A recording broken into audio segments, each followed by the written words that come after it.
Welcome to the Batesville City Council, moving our city forward. Mayor Rick Ellenbaugh, City Clerk Denise Johnson, City Attorney Tim Meitzen, and your council members from left to right, Paige Hubbard, Landon Reeves, Scott Fredericks, Brittany Bennett, and from right to left, Fred Crew, Julie Hinkle, Chris Poole, and Rob Roberts. Welcome you to the meeting. 5:30, I'd like to call the meeting to order. I'd like to ask Mr. Nick Baxter to lead us in opening prayer. Okay, if you will, let us pray. Again, Holy Father God, I lift the City Council to you for discernment and wisdom. I pray for your people to worship and live in peace. I pray for those who serve on the council and those who serve to protect, at home as well as serving around the world. I pray for our local police, fire, and ambulance services, as all those who serve to work for cleaning water and cleaning streets. In the name of Jesus our Lord, I pray. Amen. Okay, Ms. Johnson, would you please verify the roll? Yes, sir. Councilmember Hinkle is absent. Okay, is there a motion to approve the minutes from the previous meeting? So moved. Second. Have a motion and a second. All in favor signify by saying aye. Aye. Okay, is there a motion to approve the prepared agenda? So moved. Second. Motion and a second. All in favor signify by saying aye. Aye. Okay, let's move to citizens' comments. Next on the agenda is citizens' comments. The comments should be no longer than 3 minutes in length and must pertain to city business. Is there anyone in the audience that would like to address the council? Yes, sir. Please come forward and state your name and your address, please. Thank you. My name is John Healy. Okay, John, would you like to you take a seat, please? Sure.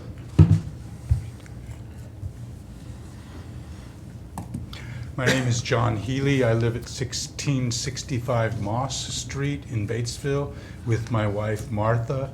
She was born and raised here. She married me in California. We moved here in 2007 after the death of her father, Clyde McGinnis. We've resided at 1665 since then. When I arrived in Batesville, there was no significant business prospering on Main Street. There was no police force, there was no rec center.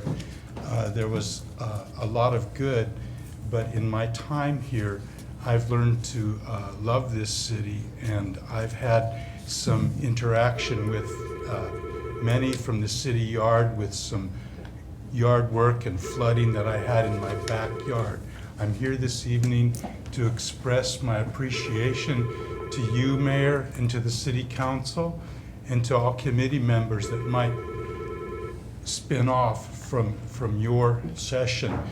I also want to thank the police and first responders in this city, but I especially want to thank Damon Johnson and the city yard for saving my backyard and the foundation of my house from water running off Eagle Mountain in the Mormon church.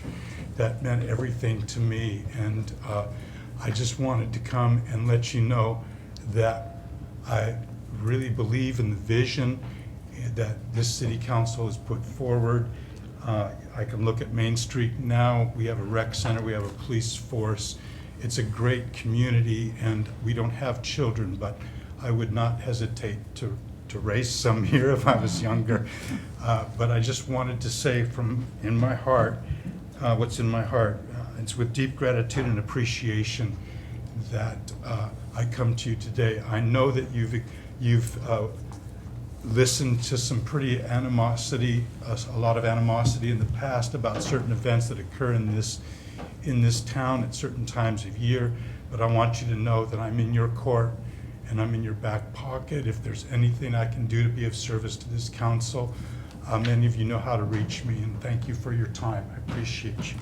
Thank you so much. And we normally do not reply to citizens' responses, but Let him keep talking. what are you doing at the end of the month for their next council meeting? You're welcome to come back. So thank you, sir. Thank you. And I've known your wife for many, many years, so thank you, and we're glad that you're very satisfied. Thank you. And I will have to comment when I'm going to do that. Congratulations to all the council members, sitting members, because you are officially elected. You have no opponents, and so I think that's contests that you basically are doing a good job. So thank you guys. Glad to be surrounded by good people. So, anyway, let's go ahead and move on. Unless someone else wants to have some citizens' comments, we'll move on. So. Okay, let's start with our Police Chief, John Scarborough, for his monthly report.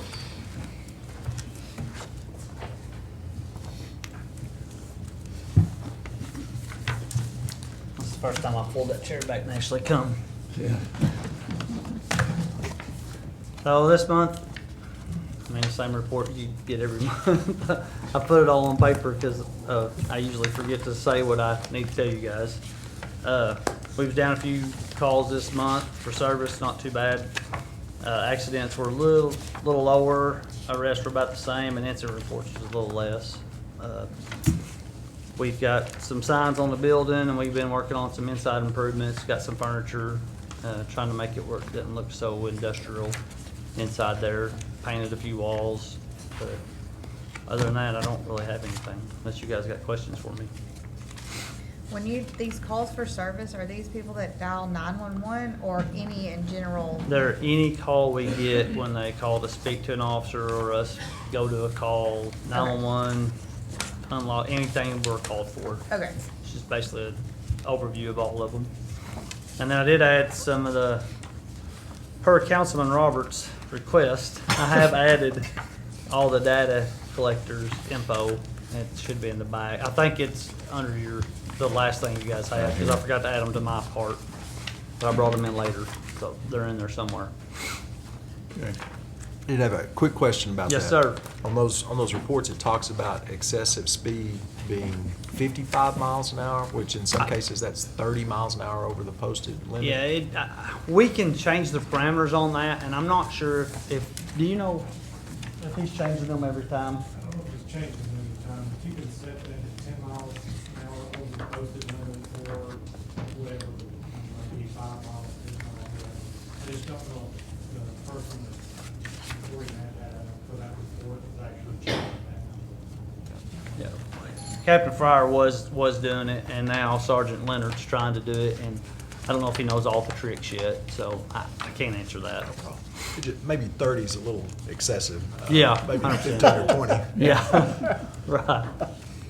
Unless you're on Harrison Street. Unless you're on Harrison Street. Yeah. Well, these guys over here is going to tell you how to fix There, that. there you go. There you go. Yeah. Well, thank you, Chief. Appreciate it. And, you mentioned that in the building is looking better. Appreciate that was Master Gardeners, I guess, that came in there, and they did a really good job, and the signage really looks good. And I know we're looking for some more signage also sir. for maybe the side and the back side. It's close to 7 Brews. So Yeah. appreciate that. And we probably need to maybe get an open house or maybe a ribbon cutting. I know we've been there a while on, so you and I will talk about that. And so Yeah, I know you keep pushing for it. I'm trying to get everything inside looking better before we go there. Yeah. All right. Thanks, Chief. Yes, sir. Okay, let's move forward. Mr. Damon Johnson, City Engineer.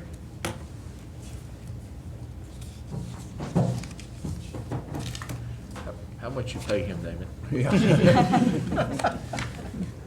Not a thing, just doing what needs to be done. I appreciate Mr. Healy's kind comments. We just, there was kind of an unintended, well, our regulations at the time, there was some old and some new development that happened adjacent to each other, and drainage wasn't required by the developer to be taken care of appropriately. So of course, as the city, we stepped in and helped to mitigate those issues. We have subsequently passed regulations that require all development to do a full analysis of stormwater and how it will impact the adjacent properties. So we hope that we will never have a situation like that again. It was causing some pretty serious damage to a couple of the homeowners right there. And Mr. Healy, I think, was the worst, was receiving the worst. So I appreciate his kind words. We're just doing the right thing. So I don't feel like we did anything special. Moving on, I have spent most Most recently, most of my time has been spent trying to work with Arkansas Natural Resources to secure our funding for our water treatment plant project. It continues to keep me very busy. I think they're very overwhelmed, and so communication is difficult, and sometimes things, they ask for things, and then now we have to produce different things, and so they're keeping me on my toes. You will see some equipment moving in. I think there may already be some moved in to the fire training center. That will be the first thing that we will see starting to go away associated with the water treatment plant project.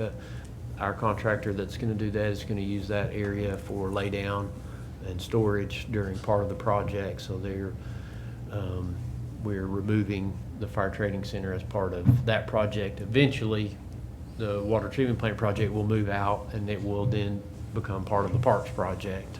But in the early part of the work, it will be used for water projects. So also, of course, everybody's noticed that many of the buildings have already started going away or turning into mini pieces. So small steps are starting to be made on the projects. We won't see any major work probably done until after the first of the year, but those are exciting.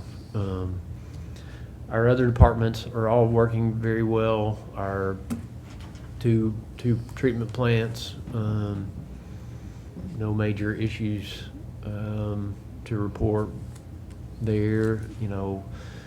We continue. We did have an intake pump at the water treatment plant that failed the other day. We're kind of experiencing that. We've talked about that a year or so ago, that we've kind of rode our current plant past its life, and so we are continue to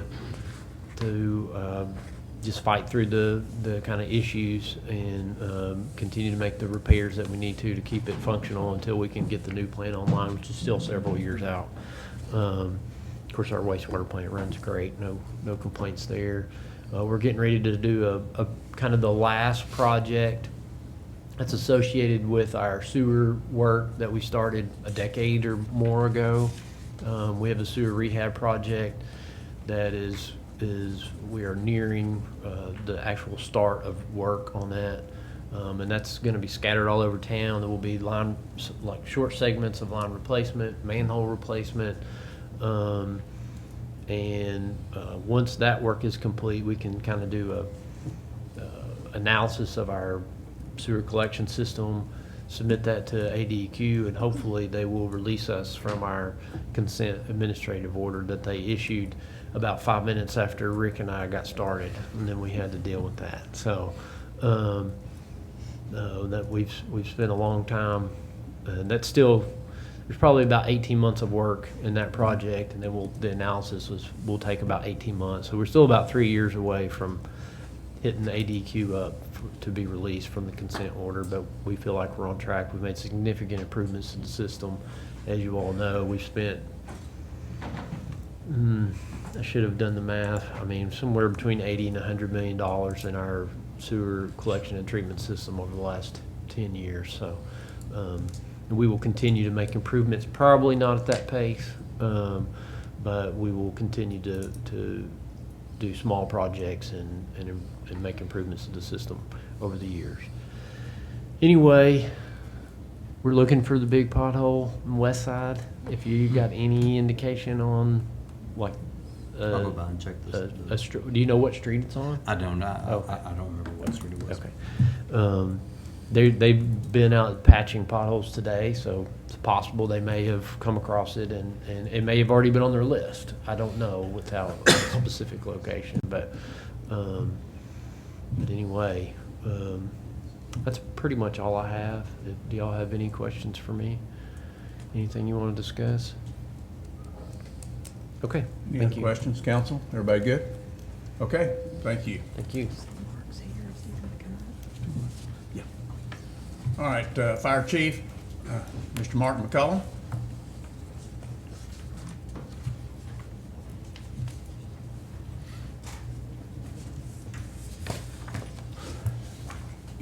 By the way, it's Chief McCullum's birthday. I thought I'd tell everybody that, so, yeah.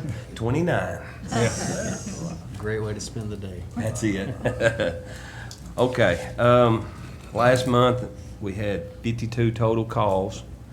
4 of those were structure fires, 1 medical assist, 20 rescue runs. On the rescue runs, some of them are cut, some of them are not. I mean, it's just ones that we were paged out on. 12 false alarms, 3 good intents. We did 178 inspections, 2 hazmat runs, 2 grass and wood fires. I have 1 guy that's leaving at the end of this week and going to the academy, so that's good. ISO's over, so that's real good. We got all that behind us and took care of.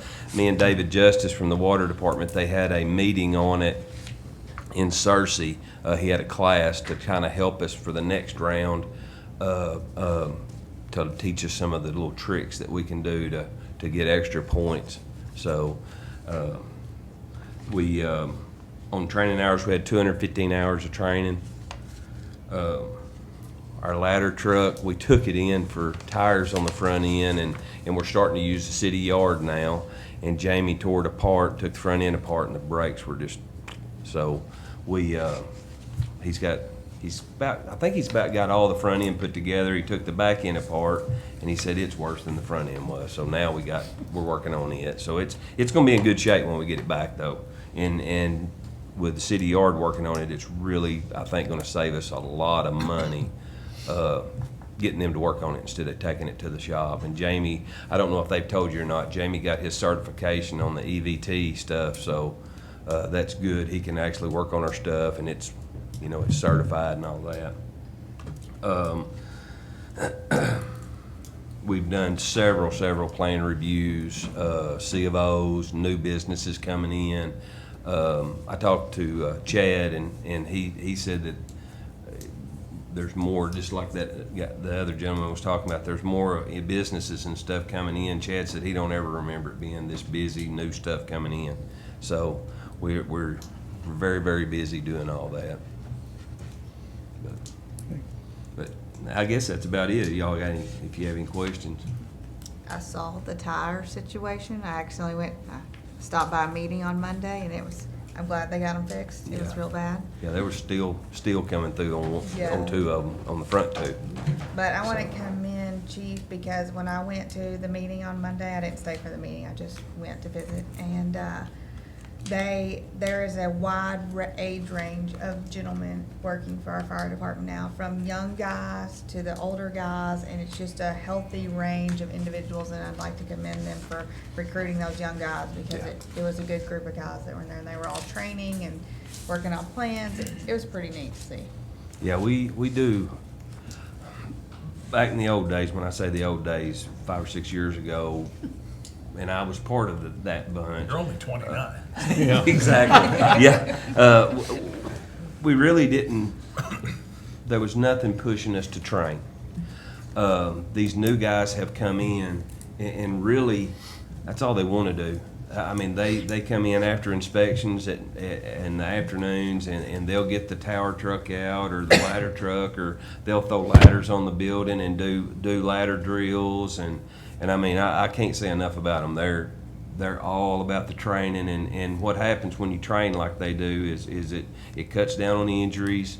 It's just a good situation all the way around. I've got a good group of guys. We went from 40 to 70 to 18 to 45, so we've completely flip-flopped on our ages.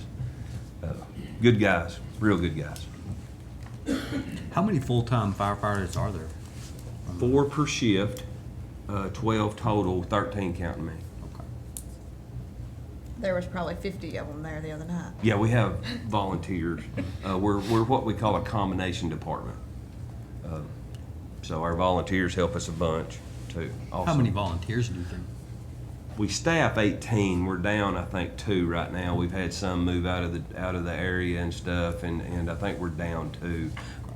That being said, during ISO, one of the little tricks that ISO says that you can use is, they call it automatic aid. If we have a paged, confirmed structure fire, they notify Southside and Ruddle Hill, and we can count those guys as part of our guys. Now, that being said, it takes 3 volunteers to equal 1 full paid guy on shift. If my off-duty guys show up, it takes 2 of those guys to equal 1 guy. So it's a formula that you got to. I don't agree with it. I think 1 guy ought to equal 1 guy, but they don't. Yeah.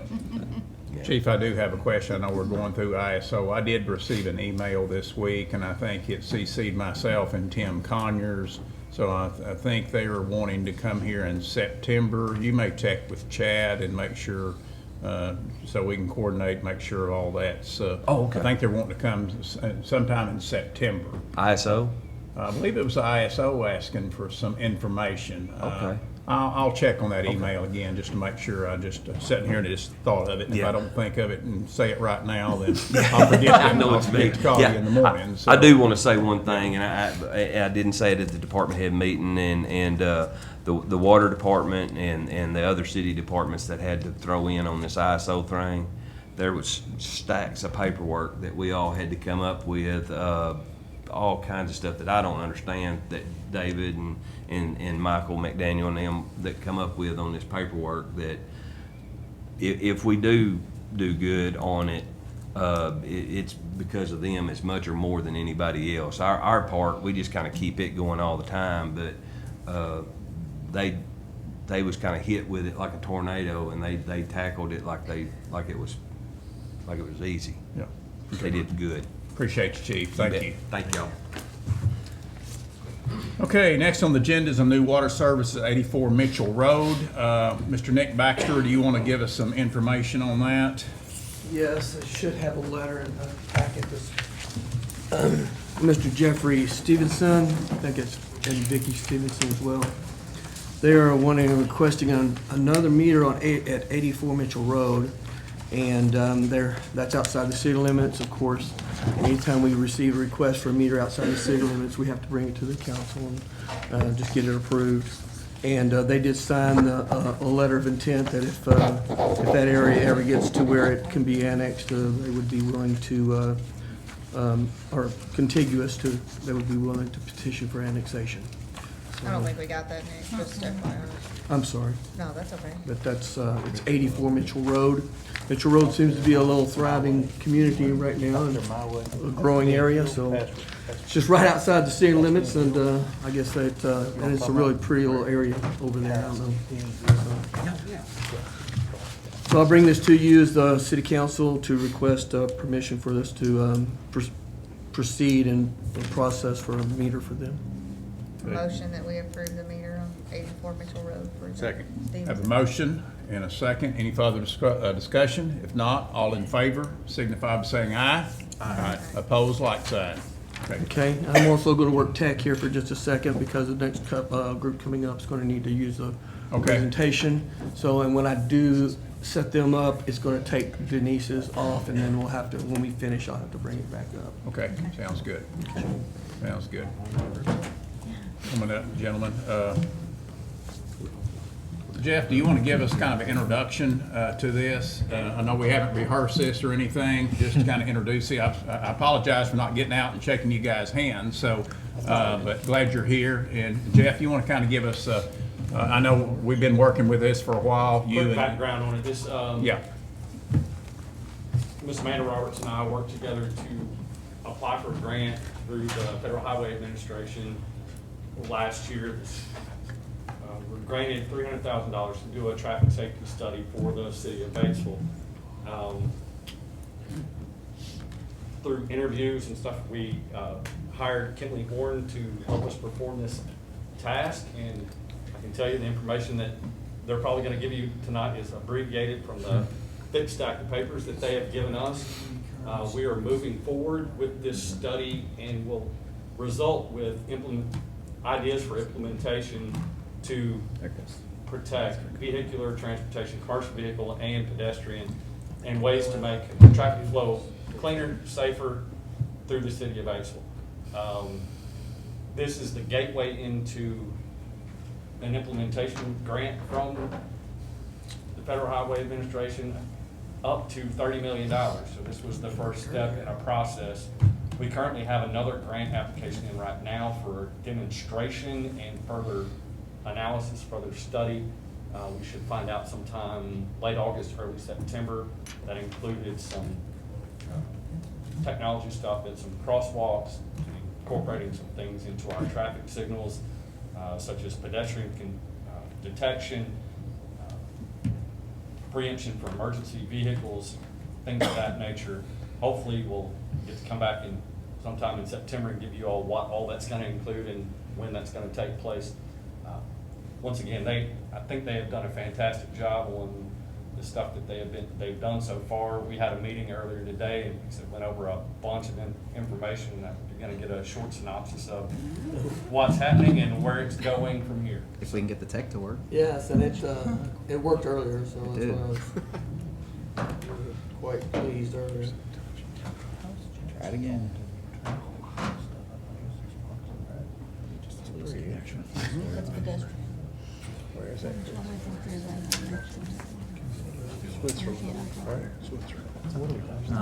You said it has wireless. We can try to. Yeah, you can try, let's go ahead and try to do the wiring. If you've got a Do you know wire. which one it is? It's only one. Is it generic PNP monitor? The Roku? Wasn't traction right? It was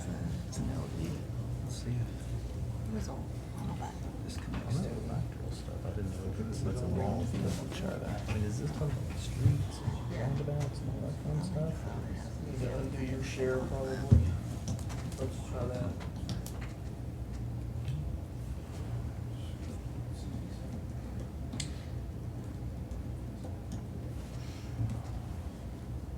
I can, if your computer will work, I can put it on a jump drive. If you've got it. You have a jump drive on it. Mm-hmm. So let's go ahead and put it on Denise's computer. Well, this worked earlier. We came over and worked this earlier, but we're gonna go back to Denise's computer. Just decided this isn't a better solar, put it on a jump drive presentation.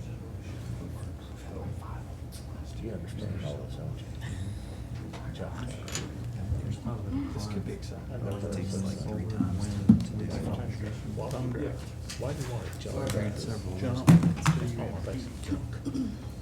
really did work. Hey. Yes, I'm sitting there by myself.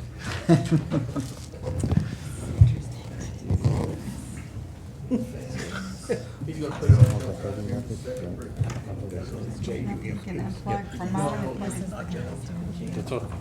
I mean, I don't care. Whatever you want to do. Respect your elders. That's the best.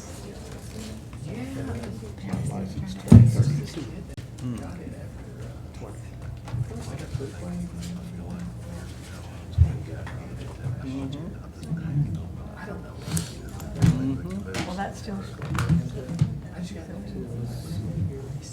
There's one right here. No, that's HDMI. I'm gonna unplug that dongle, yeah. Let's try the house steam. Yeah, he's taking, take over. I'm surprised he didn't file for. All these things in My daughter's not from April. That's already. How's your relationship with him? Moved a little rock. Graduate degree. Pharmacy school. Great. That's right. We're just gonna say no to everything, so we need to. Always be people way to go about things. Unless you want to come. All out right. and work. Okay, so thank y'all. So my name is Doug Sweat. I'm with Kimley Horn and Associates, based out of Memphis. We are a national firm. We have about 110 offices across the nation, and so we're primarily actually started about 57 years ago as a transportation planning and traffic design firm. Originally, we provide all civil engineering services now, but we are doing safety action plans really across the country. And so one of the things that we try to do is balance the local community needs with the national experience, and things that have been tried and tested across the nation for solving some of these issues that we do see in communities when it comes to roadway safety. So I'm going to start with here's the agenda of what we're going to kind of run through, an overview of this SS4A program. Jeff kind of gave you a little bit of that background. It's a Safe Streets and Roads for All program through the USDOT. I'll show you the project team that's been involved from the very beginning of this. We'll talk about the safety analysis, which is a key component to the development of a safety action plan. The public engagement process, which we've done in-person meetings in the city of Batesville for several months, and we also did some online engagement to be able to give opportunity for people to provide input if they couldn't be there in person at meetings. And then we go through a prioritization process, which will walk you through as far as the different locations on the network that we've identified. We then prioritize those based on other elements of input that we've received, not just the data. But we kind of take into account public engagement, equity, all the different components involved in the plan to develop that final prioritized network. And then I'll kind of walk you through the next steps that we have in the development of the plan. So there are 8 components to a safety action plan.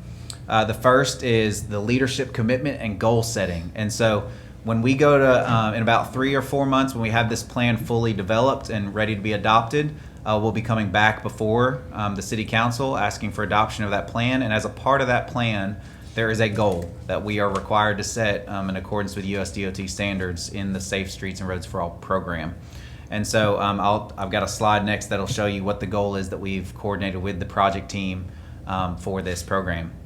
Now, one of the key things for the Safety Action Plan and the SS4A program is actually focusing on fatal and serious injury crashes in the network. There are a lot of crashes that occur on the roadway in the city of Batesville. What we're really focused on is reducing or eliminating the fatal and serious injury crashes. So you'll hear that a lot as we're talking through the safety analysis and some of these different components. Is we're really focused on those fatal and serious injury crashes. The second component is a planning structure, and so we've developed, with coordination with city staff, a project team that has representation from lots of different community groups. So we've got someone, I'll show you that slide, we've got somebody from the emergency medical services, we've got fire, police, we've got lots of different areas of the city covered in that project team. Number 3 is the safety analysis. This is really the core of the safety action plan. So what we do is we collect traffic data, crash data, and we start identifying where those high-risk locations are on the network. Those are both segments and intersections, so we can start identifying where are the issues in the network that we can start developing recommendations for how to mitigate those fatal and serious injury crashes. And Cole will kind of, in a few slides, Cole will show you the results of the safety analysis for the city of Batesville. Engagement and collaboration is a key component because we can take the data and that will always tell us a piece of the story, but there's a lot of issues from a safety standpoint in the road network that don't get collected in just data, right? It's a chapter in the story that we're trying to build. So we take the crash data and we layer in the public engagement input that we get from people to understand where those locations are, not just where their crashes have occurred, but where do they feel unsafe, right? Where are those issues that show up in the network that don't show up in just the data? So we want to layer all that in to really create a full story of where those high-risk locations are on the network. The fifth item is equity. That's a key component to the safety action plan. They want to make sure that all population groups are represented. There are things called disadvantaged census tracts that the USDOT wants us to look at in the communities to understand where those underrepresented people and disadvantaged people groups are in the community and make sure that they're being invested in, and we're considering those all people groups, all areas, all aspects of our community when we're developing these plans. The sixth one is policy and process changes. We don't just look at data and hard construction improvements to mitigate safety. Some of those things are policy changes, right? Maybe there's a policy that needs to be developed in Batesville that'll help improve safety on our road network. That could be access management or speed limit setting or some of those things that could be done that could help drive some positive change to safety in the community. And the seventh is the strategy and project selections, which is where we develop where are those construction projects that need to happen to improve safety, and what are the strategies that a city could take and employ across the city to help improve safety. And then finally, the eighth is the development of the actual plan document.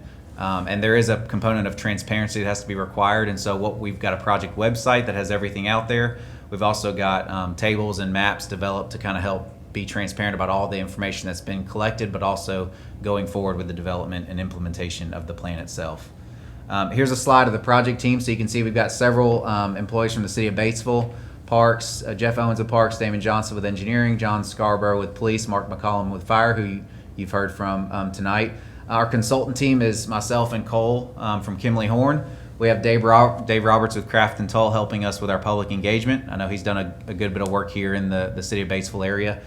Finley Vinson with TEC. They're based out of Arkansas as well. He's a former city engineer in Arkansas, so he really understands policy and some of the legal issues that kind of face communities when it comes to implementing projects here in Arkansas. So he's been a part of the team as well. And then you've got some other folks represented: RDOT, Alex Roof, Lyon College, Amanda Roberts, who has also helped us with the grant. Vital Link, Kathy Lanier, White River Medical Group, Stacy Wright, and White River PDD, Jan Smith. So that's been our core team that we've met with. I think one of the key things to show is RDOT is a part of this group, and so we are coordinating with them regularly because there are roadways within your network that are owned and maintained by RDOT. And so some of those, and you'll see in the maps in a few slides, some of the high-risk locations are RDOT-owned roads. And so how do we coordinate with RDOT to make sure we're getting these improvements and these strategies implemented to be able to reduce fatal and serious injury crashes and improve safety on the road network? So they've been a part of the group from the very beginning, which is very helpful. So here's the goal. So there's two ways to establish a goal through the safety action plan.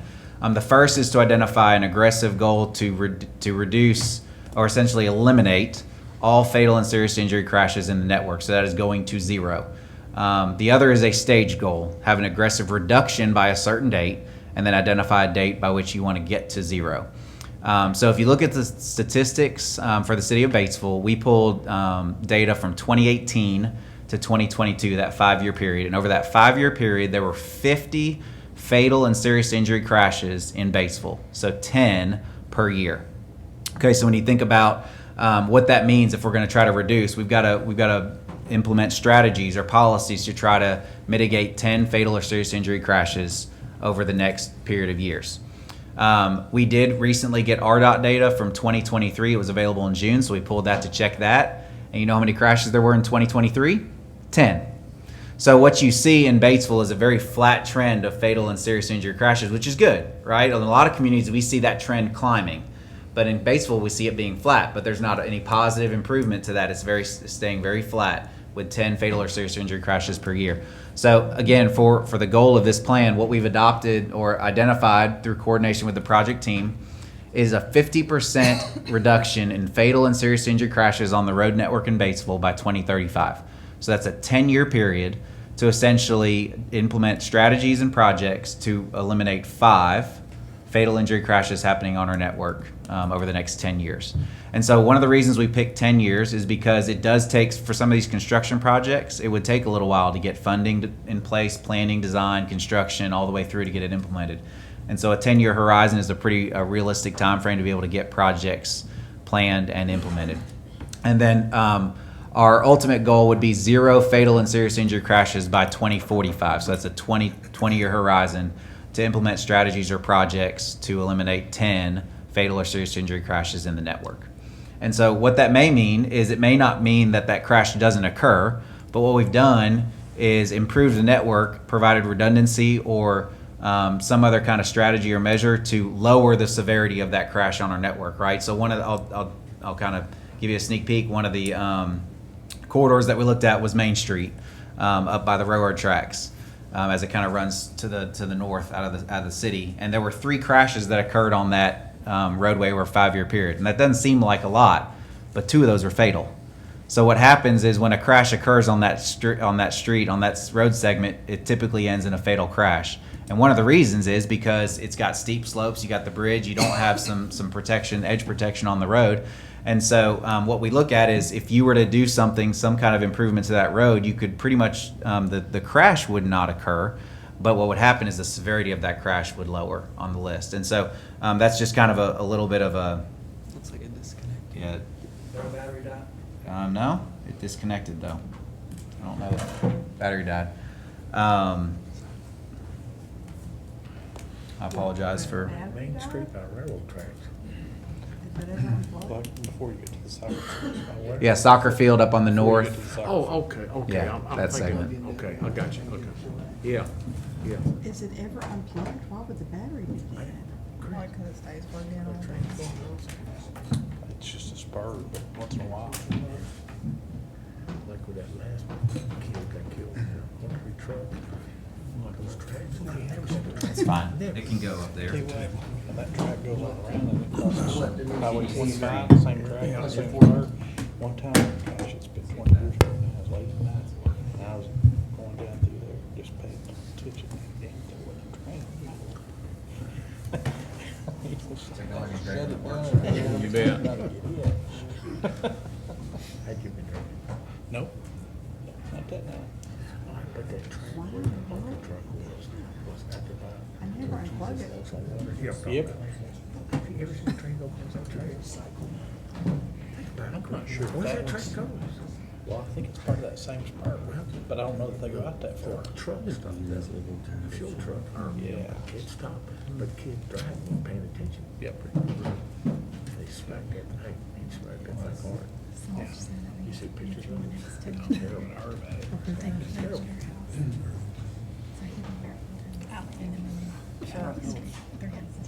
See, that's part We're of not the very several good. things. Because that's one thing that I can't. I'll be right with I agree, it used to. But the guy that stopped that track. They do don't drive use and it. stuff. But he didn't know that, the guy driver. Sure. And then we used to go to the LP gas whole plant Yeah, out there. yeah. They would have cars out there. I guess it goes all the way out to the quarry out there, right? That's where it ends up. Well, tracks are dangerous. Yep.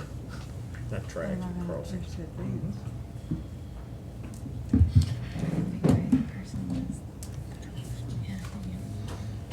I didn't realize we had 10 federal accidents a year. Fatal or serious. Huh? But that's fatal or serious. So it's not all be fatal. That's the thing about it too. It starts turning on you. Plug my phone in. Now he's You can't leave it him here. from the inside out. Hey, It's the whatever, right way to prime do it, time. but it's the wrong way. And just trying to wreck shop everywhere you can possibly find.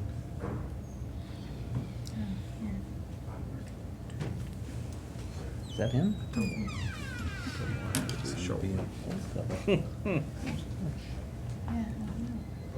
actually have a football meeting at 7. I don't know what to get rid of now. Then I'll go to Drake House to run a mile. Want me to restart my other thing too? Okay. Christian probably needs to some high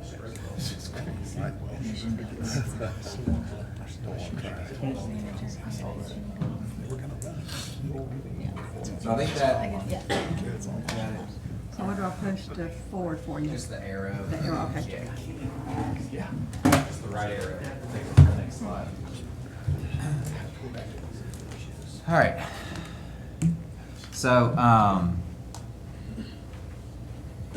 think that kind of covers the goal setting. We'll get into the safety analysis a little bit, kind of again, the core of the safety action plan. So Cole's gonna walk you through that process a little bit for us. Right. So as Doug mentioned, there's 50 fatal and serious injury crashes over 5 years, and the first thing that we did was develop what we call a high injury network. And so this is driven by this crash data, and we essentially identified the road segments where these most frequently happen, these life-threatening crashes. And so once we've identified that, we went a little bit further and developed what we call a prioritized network.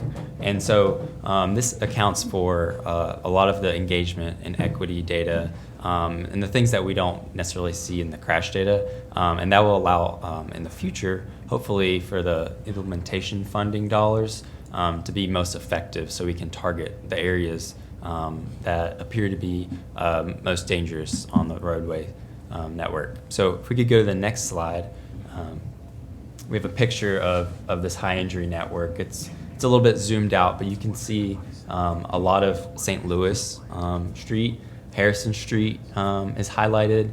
There's a segment on Central Avenue, Broad Street, as well as Gap Road, and that Main Street segment that we mentioned earlier. So if we could go ahead forward, this kind of talks about some of our public engagement from the whole process. So we had our online website up for a few months. You can see the amount of unique users and page views. Online from this public comment map, we received 17 comments from citizens or other people who attended events. We also had an online survey where we got 74 responses. So all of these responses were taken into account as we began to prioritize which segments we really wanted to focus on. And you can see the engagement events that we had as well. Some of these were meetings where we invited people to join us and talk through this process and share their thoughts, and such as the ones at Lyon College, Batesville Community Center, the maintenance shop. We got to talk with a lot of employees there, West Magnet School. But we also went out to actual events that are already happening, such as the Batesville concert series that was happening down by the river, and which was with the Bike Batesville event. So we got to hand out some cards and get input from citizens there.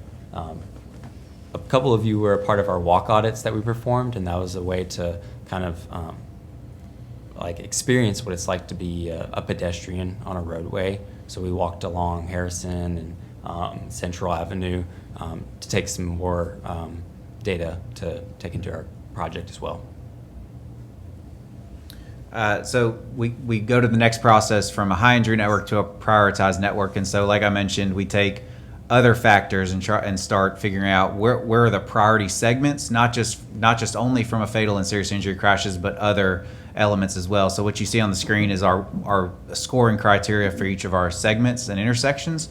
We look at all of the crashes and we give them a certain level of score based on all of the crashes that have occurred on the segment or at the intersection. We give them a certain number of points based on the number of fatal and serious injury crashes. We also give a certain score based on if they were vulnerable road user crashes, and those are our pedestrians, bicyclists, people that are more vulnerable on the road. And so we want to make sure that we're protecting those as well, so we have a score value for those types of crashes as well. And then the equity data that we mentioned gets factored in. Location, if you have a public service like a park or a school or a library along that corridor, we want to make sure account for that too, because if you've got those public services on the corridor, there's most likely more of a pedestrian type demand along that corridor as well. And then public input, if we got some kind of input from our online engagement mapping tool or in one of our events from the public, we wanted to make sure that that provided additional value to that segment as well. So where we ended up with essentially 7 prioritized segments. So we take those high injury network segments and we rank them based on the scoring, and this is the way they kind of panned out. So we the corridors were St. Louis Street from Myers to Harrison, Central Avenue from Cherry to Wyckoff, Harrison from St. Louis to 25th, St. Louis from Harrison to Maine, Broad from River to Water, 17th from Byers to College, and then Main Street between the Miller Creek Road and the soccer complex, like we kind of talked about up there. So one item to note, when we developed this, we used the 2018 to 2022 data, like we mentioned. But in the middle of the process, 2023 data became available from RDOT. So we did pull it and process it to make sure that we weren't missing anything that may have happened more recent. And pretty much everything kind of told us the same story that we had seen from 2018 to 2022, except one location. And that was the intersection of St. Louis at Barrett Drive. In 2023, there were 2 fatal and serious injury crashes at that one intersection in that 1 year. So we went ahead and added that intersection into our prioritized network as well to be able to review and develop recommendations for. So if we can go to the next slide. So the next steps, like Jeff said, we had a work session today. It was supposed to be 2 hours, and it went about 3 hours with the project team. And we reviewed each of the corridors, and we identified what improvements could be beneficial to improving safety along those corridors. And then we also started identifying strategies for some of the focus areas for Batesville. So we talked about speeding a little while ago in this meeting, right? So we've got some strategies that we're gonna make recommendations for in the plan that could be implemented to help improve or reduce speeding and aggressive driving within the city of Batesville. So at the end of the day, what you'll have is you'll have a plan document that we're going to bring before you that has recommendations, and those recommendations will be projects that could be implemented along these corridors to, again, reduce fatal and serious injury crashes. They could be systemic level improvements, things that you could apply across the network to help, again, improve safety and reduce those types of crashes as well. And then we'll also have toolboxes and resources, because ultimately what's going to happen is the high-risk locations are going to get addressed over the next 10, 15, 20 years in this city based on what we've identified, right? But when you take care of those, something else is going to happen, right? And it's going to be a very similar story, but the city needs to understand how do we do something to mitigate those crashes? Well, we've got resources, toolboxes that we will have developed, that the city staff at that point could say, this is our problem, this is our location, here's some solutions, this is what we want to do. So it's not only a plan for today, but it's also got resources that you'll be able to use in the future to mitigate those problems as they come up as well. So we're going to establish performance metrics, program targets, so that not only can we identify, are we targeting our progressing towards our goal in the future, but what are the milestones that we can hit, and how are we tracking the progress along that goal as well. And then ultimately, again, we'll develop the plan and have it before you for adoption. So that is the process and kind of the next steps. We'll be glad to answer any questions. I know that was a lot in a short amount of time. But if there are any questions, be glad to answer them. Or any comments? You talk about our kind of a 10-year or our number of 10 serious incidents a year. Do you have any kind of metrics as to how a city of our population, how would that compare to our peers? Is that a pretty standard metric, or is it higher, lower? So when we look across the board, I would actually say that's a pretty low number. So when we got the data and started going through it, I was surprised by the few number of fatal and serious injury crashes on the road network. So I would say it's actually a relatively low number when compared to other communities. But I think we all agree that one is right, and so is unacceptable. And so no matter how many it is, we're gonna strive to achieve that to get to zero. But I will say, with a small number, it's a little bit challenging, right? Because we had this conversation today. Sometimes things happen that are out of your control. One variable in a crash of if that car is going 30 miles an hour versus 35 miles an hour changes the outcome of that crash, right? The size of the vehicle or type of the vehicle, the age of the driver, those things are things that may not be in our control all the time, that impact, influence the result of that crash. And so, you know, what you'll see is sometimes you have only 50 fatal or serious injury crashes, but one small change to a minor injury crash just elevates it up the list. And so there is going to be a challenge to get to zero, because just, you know, getting from 10 to 0 it feels like it's not a lot, but it's a lot. And so, but I do think it's a very low number when compared to other communities. Okay, thank you guys. Any other questions, comments? If there is any interest, he provided us with a lot of statistics and everything else on all of these segments. Particular crashes, how they occurred, what time of day, all that other stuff. If any of y'all are interested in that, we are happy to share that. Really easy, light reading, you know. Bedtime. If you're having trouble sleeping, I think it might. There you go. But yeah, we have plenty of information. Like Jeff said, if anybody's interested, we can share those packets of information as well. So. Thank you, guys. Yeah, thank you. Thank you. Yeah. Appreciate it. Good job. Okay, next on the agenda is to consider a resolution to update the comprehensive. Hang on. We need to hang on here just a minute. And during that process, I'll ask Mr. Chad McClure, Code Enforcement, to come forward. Everybody going to sign in and get everything? I don't have a mouse. There it is.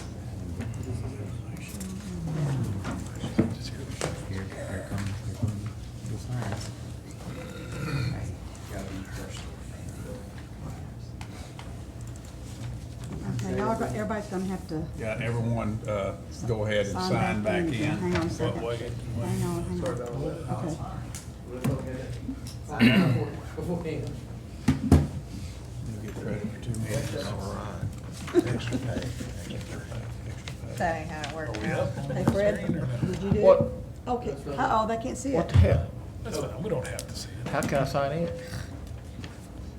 Just hit it, it does it anyway. Pretty sure it didn't work. Yes, and confirm. I'm here. All right, it's all good. Oh, did you sign? Y'all don't care? They don't care. I don't know. I mean, They don't care. I don't see my name there. They're trying. Can't we just raise our hand and say here? Yeah. Yeah, we got a resolution and 2 ordinances though, so this will be quicker. Yeah, let's be quicker to get it signed up. That's okay. They don't care if they can't see.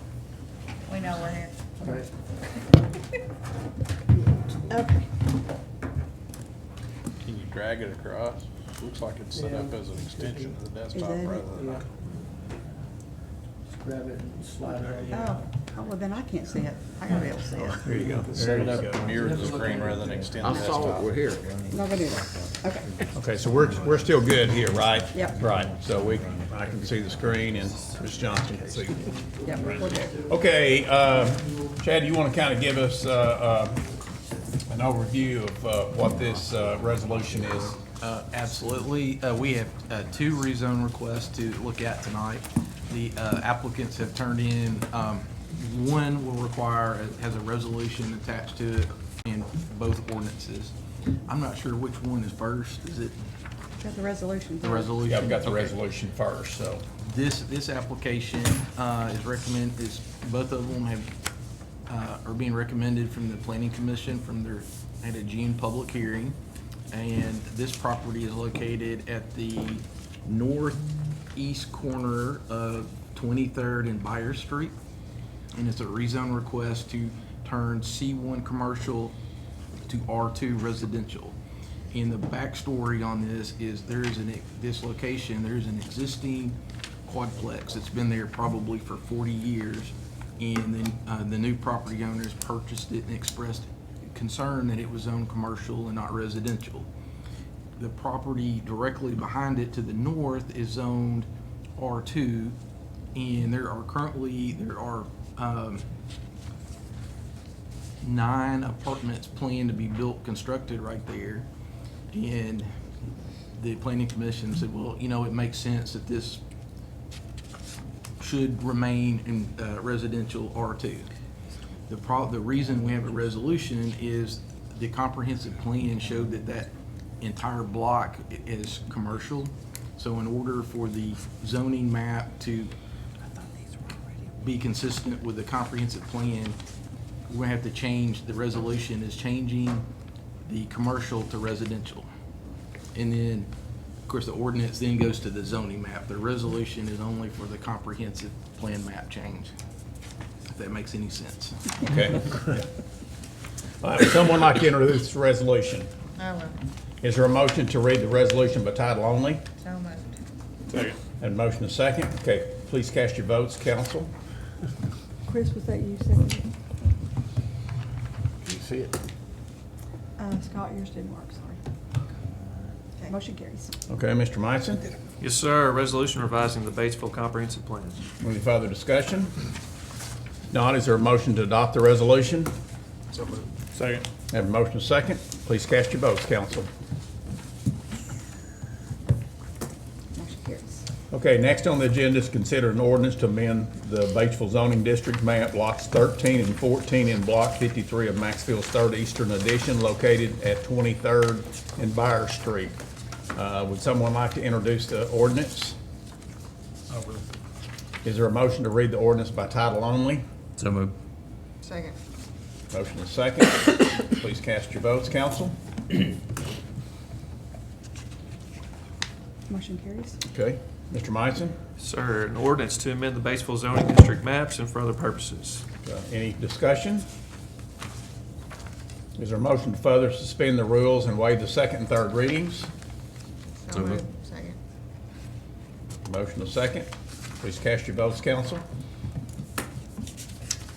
Motion carries. Is there a motion to adopt the ordinance? So moved. Second. The motion is second. Please cast your votes. Motion carries. Okay, next on the agenda is consider an ordinance to amend the Batesville zoning districts map, lots 3, 4, 6, 7, and 8 in Block 3 of Maxville's Eastern Addition, located at 14th and K Streets. Who would like to introduce the ordinance? I will. Okay, is there a motion to read the ordinance by title only? Is there a second? Did we get a second? Yes. Okay. Please cast your votes. Motion carries. Mr. Meissen? Sir, an ordinance to amend the Batesville zoning district maps and for other purposes. Okay, any discussion? So this is going from residential to commercial? Yes, sir. We're going the reverse on this one. We're going from R2 to C1.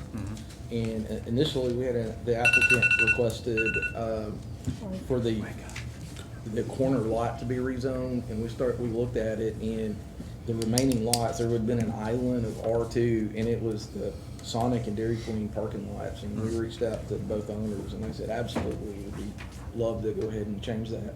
So by changing this, it will make the entire block C1 commercial. Okay, I was trying to picture in my mind where this was. Now I got it. That's behind the Dairy Queen, right? Yes. Okay. Okay, is there a motion to further suspend the rules and waive the second and third readings? So moved. Second. Motion is second. Please cast your votes. Motion carries. Okay, do we have a motion to adopt? So moved. Second. Motion is second. Please cast your votes. Okay. Oh, sorry. There we go. Sorry. Motion carries. Okay, next on the agenda is the financials report, as usual. If you have any questions or comments, don't hesitate to contact myself or Ms. Johnston. And we will go ahead and move into mayor comments. And I think on the next council meeting will be a regular schedule, our second meeting. What date? I just had to plug my cell phone back up. What date are we looking at? August the 27th. 27th? 27th, yeah. August 27th, that's a regular schedule. And also, I need the approval for an expenditure out of the Community Center Permanent Maintenance Fund for pool furniture, and the amount is $3,681. And I need a motion for approval. So moved. Second. Have a motion and a second. Any further discussion? If not, all in favor signify by saying aye. Aye. Opposed, like sign. Reminder, Chief, I know we've got police chief and fire chief. We have school starts tomorrow, and I know our streets are going to be very busy in the morning, probably 7 to 8 o'clock. So allow for time, and hopefully all of our citizens will share the road and not speed.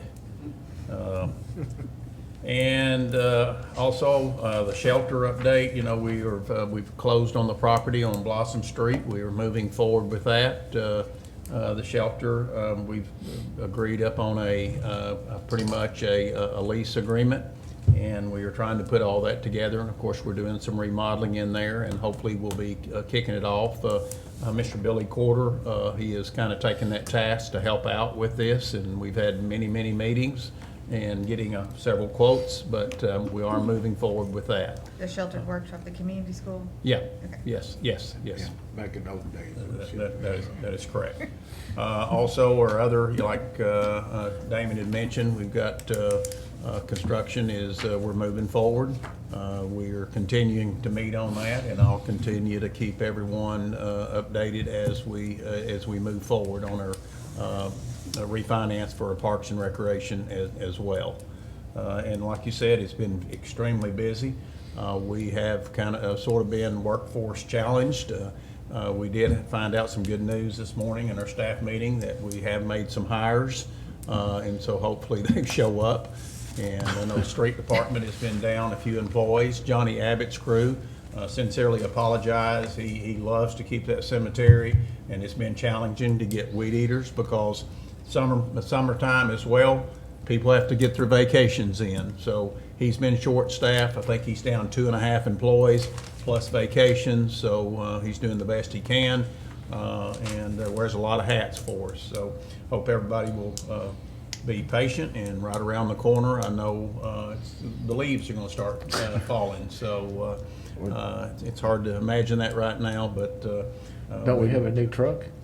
What's that? That new truck? Oh yeah, the new truck. That's a real. I want. Yeah, the sidearm. So it'll definitely get a workout when the leaves start falling. All right, let's go ahead and move on to liaison reports.